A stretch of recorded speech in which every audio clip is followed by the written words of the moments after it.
तो चलिए अब मैं आपको शुरुआत करना चाहती हूँ, दिखाना चाहती हूँ कि आपको पढ़ना कैसे है। सबसे पहले ध्यान से सुनना कि आपको पता होना चाहिए कि आपका इनफैक्ट सिलेबस क्या है। देखो, जब एग्जाम देने जाते हो ना, तो एक्चुअली जब आप एग्जाम देते हो तो पूरा पूरा इंग्लिश का चेक होता है कि भाई आपकी इंग्लिश अच्छी है कि नहीं। उसके लिए सबसे पहले हम आपको दिखा दें कि टियर 1 में क्वेश्चंस कहां से आते हैं। देखो, डिटेक्टिंग एरर से आता है। अब डिटेक्टिंग एरर और सेंटेंस इंप्रूवमेंट, ये दो ऐसे चैप्टर्स हैं जिसमें आपका ग्रामर चेक होता है। देखो, ये 4 मार्क्स के फिलिंग द ब्लैंक्स 2 आएंगे, लेकिन उसमें कभी कभी एक वोकैबुलरी से रिलेटेड होगा और एक ग्रामर से रिलेटेड होगा, यानी कुल मिला के 5 हो गया। अब और दिखा दूं आपको, टियर 1 में एक्टिव एंड पैसिव वॉइस से 1 से 2 क्वेश्चन होगा एंड डायरेक्ट इनडायरेक्ट से 1 से 2 क्वेश्चन होगा, यानी ग्रामर से 7 से 8 क्वेश्चन होंगे और 25 में से 8, यानी आप समझ सकते हो 1/3 ऑफ द पेपर ग्रामर है। अब ग्रामर में आपको क्या पढ़ना है और मैं कैसे सिस्टमैटिक तरीके से पढ़ाऊंगी, प्लीज जो इस बैच को ले रहे हो आप अच्छे से नोट कर लो कि मैं कैसे आपको ग्रामर कराऊंगी। याद रखना, जब आप ग्रामर पढ़ोगे ना,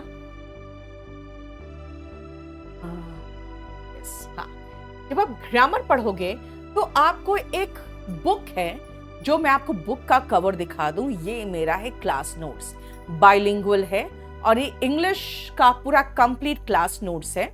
इस बुक का मैं आपको पीडीएफ प्रोवाइड करूंगी साथ में, और वो पीडीएफ बताती हूं क्या होगा।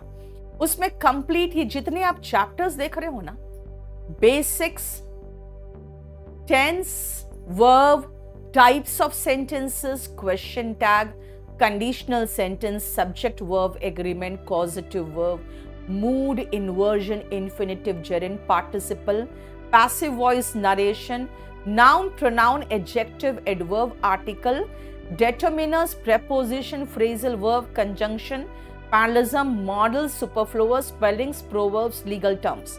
ये जो identifying parts of speech है, ये CDS में आता है, and punctuation और transformation of sentences ये आते हैं पीजीटी में। तो ये है आपके 34 चैप्टर्स। एक्चुअली इसमें अगर हम चैप्टर्स की बात खाली करें तो 28 चैप्टर्स है, और उसके बाद ये थोड़े वोकैबुलरी से रिलेटेड 3 है। बाकी ये 3 तो आप सीडीएस का ये है जो मैं कराती हूँ, और ये भी कराती हूँ टीजीटी पीजीटी वालों के लिए। अब देखो, ये आपका ग्रामर का सिलेबस है। मैं आपको ये बुक का पीडीएफ नहीं प्रोवाइड करूंगी। जैसे एक क्लास खत्म होगा, जैसे मान लो टेंस खत्म है, टेंस खत्म हुआ तो टेंस का पूरा पीडीएफ आपको मिल जाएगा विथ प्रीवियस ईयर क्वेश्चंस, और ये पूरा कंप्लीट चैप्टर जैसे खत्म होगा वैसे आपका एक और वीडियो लोड होगा जो होगा प्रीवियस ईयर क्वेश्चन से रिलेटेड। अब सुनो मेरी बात, ये बैच जो मैं 65 करने जा रही हूं, ये थोड़ा स्पेशल बैच है मेरे लिए, क्योंकि इसमें बहुत सारे ऐसे बच्चे भी आने वाले हैं जो बच्चे चाह रहे हैं कि मैं लाइव पढ़ूं प्लस थोड़ा सा रिकॉर्डेड भी मिल जाए तो हम अपने स्पीड में कर सके। ध्यान रखना, जो ऐसे बच्चे हैं वो 100 डेज का जो एक टारगेट बैच आया है, एक बैच आपका अगर केडी लाइव में जाओगे उसमें एक टारगेटेड बैच है, आप वो ले लो। उसमें कुछ चैप्टर्स रिकॉर्डेड है और फिर लाइव भी आपको मिलेगा, और रिकॉर्डेड कुछ चैप्टर्स है जो अपने स्पीड में कर सकते हो। 65 नंबर बैच में बेसिक्स एंड टेंस, ये 2 चैप्टर होंगे जो आपको पहले से हम लोड कर देंगे, ताकि जब हम आगे बढ़ें तो आप वो पहले वो चैप्टर्स देख लो। क्योंकि सबसे इंपॉर्टेंट जो कहते हैं बेसिक्स, जो सबसे जरूरी है वो है बेसिक सेंटेंस, सबसे इंपॉर्टेंट चीज। जब तक आप टेंस नहीं पढ़ोगे ना, तब तक आपको थोड़ा सा दिक्कत होगा। हालांकि जो इंग्लिश मीडियम वाले उनको दिक्कत नहीं होता, लेकिन हिंदी मीडियम वालों को दिक्कत होता है। तो बेसिक सेंटेंस आपको मिल जाएगा। अब अपने स्पीड में बेसिक सेंटेंस कर लो। मैं वीक में 3 दिन आपको पढ़ाऊंगी, 2 दिन ग्रामर, 1 दिन वोकैबुलरी, लेकिन बाकी 2 दिन आपको मैं प्रैक्टिस कराऊंगी। क्योंकि आपको जो अभी मैं बोल रही हूं, शायद आपने मेरी बात ध्यान दिया है कि नहीं दिया मुझे नहीं पता। आपको मैंने कहा कि 25 क्वेश्चंस में 8 क्वेश्चन, 7 से 8 क्वेश्चंस ग्रामर के हैं। इसका मतलब है अगर मैं सिर्फ ग्रामर पढ़ाते रहूंगी तो 1/3 ऑफ द पेपर ही आपका तैयार होगा। तो फिर क्या करना है, अब प्री में वापस आइए। 1 word substitution, idioms and phrases, synonyms, antonyms and spellings, ये हो गए आपके वोकैबुलरी के पोर्शन। क्या कहा मैंने, वोकैबुलरी का पोर्शन इनमें से है। और ये याद रखना, ये जो वोकैबुलरीज है ये पूरा ऑल ओवर, मतलब कहते हैं ना हरि अनंत हरि कथा अनंत, वो हालत है इसका। यानी वोकैबुलरीज इतने अधिक है, आप कहोगे कैसे करोगे, आप कैसे कवर कराओगे। तो बेटा याद रखना, आपको वोकैबुलरीज में एक तो सबसे पहले ये जो वोकैब की बुक है, ये मैं पढ़ा के आधा से ज्यादा बुक खत्म ही करा दिया मैंने। उसके बाद वॉल्यूम 1 का सिनोनिम्स इतना अच्छे से डिस्कस किया, idioms and phrases, 1 word substitution. अब इसमें एंटोनिम डिस्कस कर रही हूं मैं। तो कहोगे मैम हमारे बैच में भी लाइव डिस्कस करो। आपके बैच में लाइव डिस्कस करूंगी तो एग्जाम आते आते फिर इसका आधा ही पहुंचूंगी। तो मैं क्या करूंगी, आपको इसका जितना हो चुका, इसका जितना हो चुका, प्लस जितना मैं क्लास में कराती हूं ऑफलाइन में, वो सारा आपको दे देंगे। आप अपने स्पीड में पढ़ते जाइए और मैं आगे बढ़ते जाऊंगी। तो मैं आपको हर फ्राइडे वोकैबुलरी कराऊंगी। याद रखना, हर फ्राइडे का क्लास वोकैबुलरी के फोल्डर में लोडेड होगा। हर मंडे वेडनेसडे का क्लास जो आपका होगा वो ग्रामर में लोडेड होगा। और ट्यूसडे थर्सडे को मैं कुछ डिफरेंट चीजें लेके आऊंगी। कभी आपको सेंटेंस अरेंजमेंट करा दिया, कभी वर्ड अरेंजमेंट करा दिया। कहोगे ये सब क्या है, मेरी बात सुनना ध्यान से।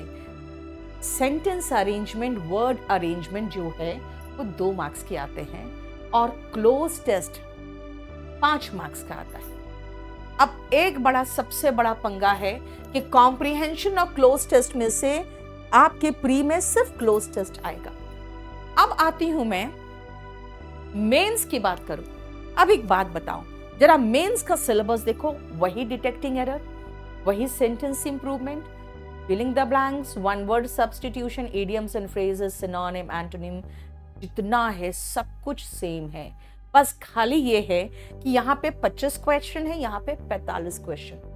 और सबसे अच्छी बात क्या है ना, अगर आप CHSL देखो तो CHSL में भी आपका सेम सिलेबस है। और अब आ जाओ अगर CPO में, तो आप खाली ध्यान से देखो वही ग्रामर कितना इंपॉर्टेंट है कि डिटेक्टिंग एरर और सेंटेंस इंप्रूवमेंट मिला के 42 है, और एक्टिव पैसिव 20 है और नरेशन 27 है। 200 में 42 प्लस 47, आप देख रहे हो करीबन 90 मार्क्स के। तो आपके 200 में सिर्फ सीधा सीधा ग्रामर से पूछा गया।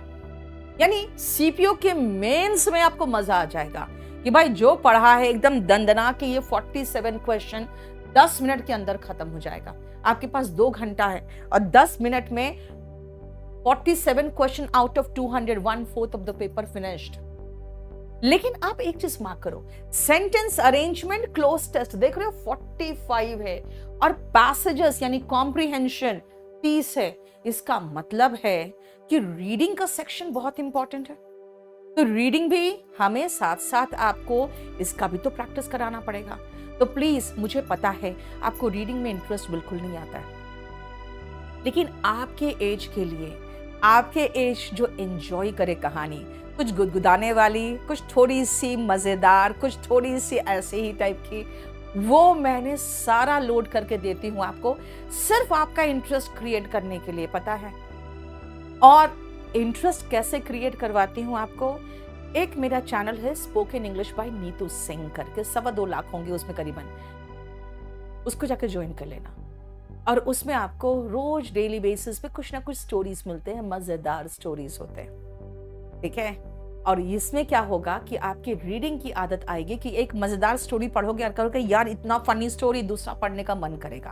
तो वो रीडिंग आप करते रहोगे ना, तो ये आपका पैसेज और क्लोज टेस्ट और सेंटेंस अरेंजमेंट आप वहां से रीडिंग की आदत से ठीक होते जाएगी, बाकी प्रैक्टिस में कराते जाऊंगी।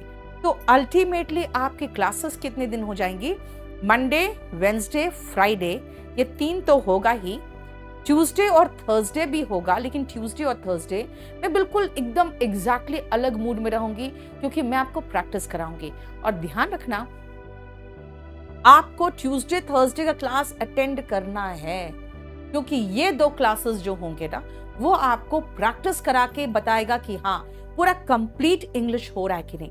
जानते हो प्रॉब्लम क्या है? इंग्लिश को आप लोग फॉरेन लैंग्वेज समझ लिए हो, और एसएससी ने कितना बड़ा घपला किया है मैं बताती हूँ। आप कहोगे मैम जिसका पढ़ा रहे हो उसी का घपला बोल रहे हो। जरा सीपीओ का देखो बेटा, 200 क्वेश्चन में भी वही सिलेबस। स्टेनोग्राफर देखो, 100 क्वेश्चन में भी वही syllabus. Same error detection, filling the blank, synonym, antonym. Stenographer इतना बढ़िया तैयारी करा दूंगी मैं ना, 100 में से 95 तो अब लाओगे। मैं 100 की 100 गारंटी देती हूँ। क्यों? क्योंकि स्टेनोग्राफर का पेपर थोड़ा आसान होता है, क्योंकि शॉर्ट हैंड सबको नहीं आता। जैसे शॉर्ट हैंड सीख लिए ना, तो बस आंख मूंद के खाली इंग्लिश का बैच भी अगर ले लोगे, हालांकि मैंने स्टेनोग्राफर का इंग्लिश, रीजनिंग और जीएस का परफेक्ट कॉम्बिनेशन का बैच बनाया, अगर वो ले लो तो वो कहीं देखने की भी जरूरत नहीं पड़ेगी, ये मैं गारंटी देती हूँ। देखो ये है आपका स्टेनोग्राफर, ठीक है। अब आओ, मैं आपको घपला दिखा रही हूं, एसएससी का घपला। बेटा सीजीएल का सिलेबस, प्री का, मेंस का सेम चैप्टर्स। सीजीएल बनाएगा आपको मिनिस्ट्री ऑफ एक्सटर्नल अफेयर्स में बना देगा असिस्टेंट, आपको बनाएगा क्या? इंस्पेक्टर। आपको बनाया inspector, income tax inspector, GST inspector, है ना। असिस्टेंट बनाया एमईए में, यानी कि इस लेवल का पोस्ट। अब आ जाओ, सेम सिलेबस सीएचएसएल में, लेवल सेम, क्वेश्चन सेम, सब कुछ सेम।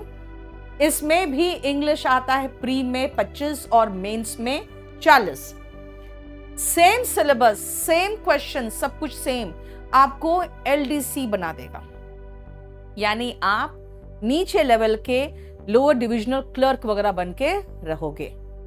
अब आओ, अगर आपका सब इंस्पेक्टर दिल्ली पुलिस में बनना है आपको, तो सीपीओ दो, सेम सिलेबस, सब कुछ सेम, बस खाली नंबर ऑफ क्वेश्चन अलग। 50 क्वेश्चन प्री में और मेंस में 200 क्वेश्चन।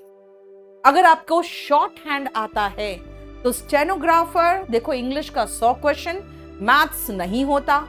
तो अगर शॉर्ट हैंड आता है, मैथ्स नहीं आता, तब तो मजे हैं आपके, क्योंकि इसमें इंग्लिश का लेवल वगैरह सब कुछ आसान होता है, क्योंकि इसमें कैंडिडेट्स बहुत कम मिलते हैं उनको, ठीक है। और अगर आप यूपीएससी का सीडीएस दे रहे हो तो ये थोड़ा बहुत चेंज करने की कोशिश करता है, लेकिन इंग्लिश ऑब्जेक्टिव में चेंज क्या कर लेगा, है ना। मैं सिर्फ यही पूछती हूँ बच्चों से कि एक बात बताओ, आप ऑब्जेक्टिव एग्जाम में आ रहा है कि सब डिस्क्रिप्टिव? अगर वो कहते हैं ऑब्जेक्टिव, मैं कहती हूँ बस चुपचाप से एक बैच ले लो, शांति से पढ़ते रहो। उसका रीजन क्या है? जब आप शांति से बैठ कर पढ़ने की बात मैं कर रही हूँ ना, एसएससी सीजीएल का अगर टियर 1 की बात कर रही हूँ, अगर मैं इसलिए बोल रही हूँ कि सारे एग्जाम के ऑब्जेक्टिव को मैं इस बैच में कवर करा दूंगी, और सारे एग्जाम का डिस्क्रिप्टिव हिंदी मीडियम वालों को कंपल्सरी इंग्लिश में कवर करा देती हूँ। लेकिन मेरा मानना है कि अगर आप इंग्लिश सीख रहे हो तो स्पोकन भी देखो, क्योंकि स्पोकन तो बताता है ना कि इंग्लिश में पकड़ है कि नहीं। यानी कुछ चीजें ऐसी होती जो बोलचाल के भाषा में चलता है, लेकिन जो एग्जाम्स है उसमें वहीं से क्वेश्चन आता है, क्योंकि आप स्पोकन में वो गलतियां करते हो और वो गलतियां नहीं होनी चाहिए, तो इसीलिए क्वेश्चंस वहां से आता है। इसीलिए याद रखना, बिल्कुल अलग अलग कंपार्टमेंट में हो। अगर खाली इंग्लिश बोलना सीखना, स्पोकन लो। अगर एग्जाम की तैयारी करनी तो इसमें लो। कहोगे नहीं मैम मुझे तो बहुत जल्दी करना है, तो आप वीओडी यानी कि जो वीडियो बैच होते हैं ना, वो वीडियो ऑन डिमांड, वो बैच लोगे, रिकॉर्डेड बैच लोगे। सीपीओ का एकदम टारगेटेड अलग बैच कर दिए। तो सब चीज का अलग अलग है। अब मेरी बात ध्यान से सुनो, 3 सेक्शंस की तैयारी करनी है, grammar, vocabulary and reading. Grammar में चैप्टर वाइज में खत्म करते जाऊंगी, आपको बड़ा बढ़िया लगेगा कि मैम तो चैप्टर वाइज खत्म कर रही है। और मेरा भी टिक मार्क होता जा रहा है। अच्छा, टेंस हो गया, वाह, बेसिक्स हो गया, ओके, क्वेश्चन टैग हो गया, ओके, मार्क करते चले जाओगे।